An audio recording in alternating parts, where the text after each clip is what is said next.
अभी आप सुन रहे हैं कावड़िया म्यूजिक।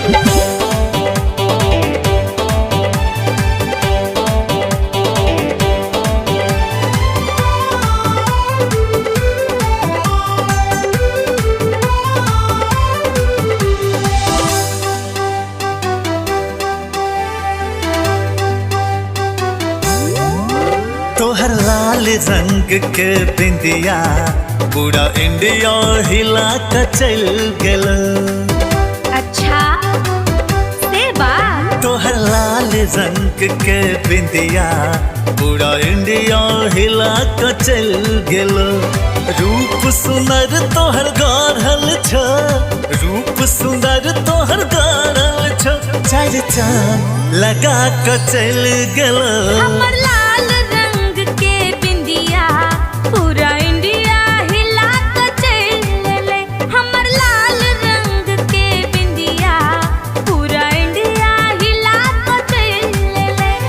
पागल भेल सब ताकै छै, पागल भेल सब ताकै छै, जेना किछु हेरा गेलै।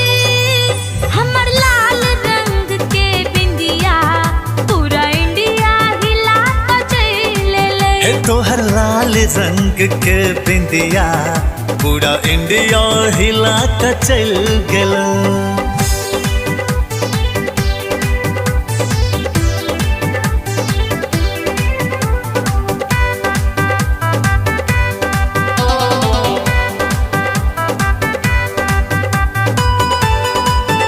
Music by Dilip Savariya. तोहर ठोढ़क लाली कान में झूलो बाली, पायल के छनकावत गोरी चल चल मतवाली। दिल देबै कोनो एक के से हो कोनो नेक के।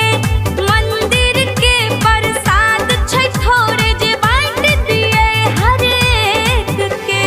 मातल दिल अमरोहने, मातल दिल अमरोहने, मुदा कहे मैं डरा गले।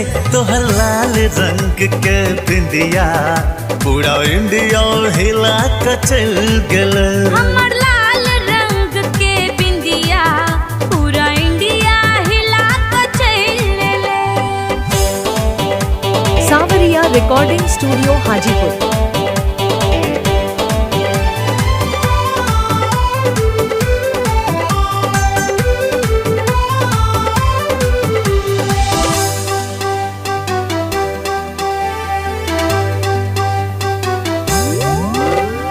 देखी का हमर जुआनी आबै छै मुँह में पानी। तन मन छै बेकाबू सबके केकर बात के मानी।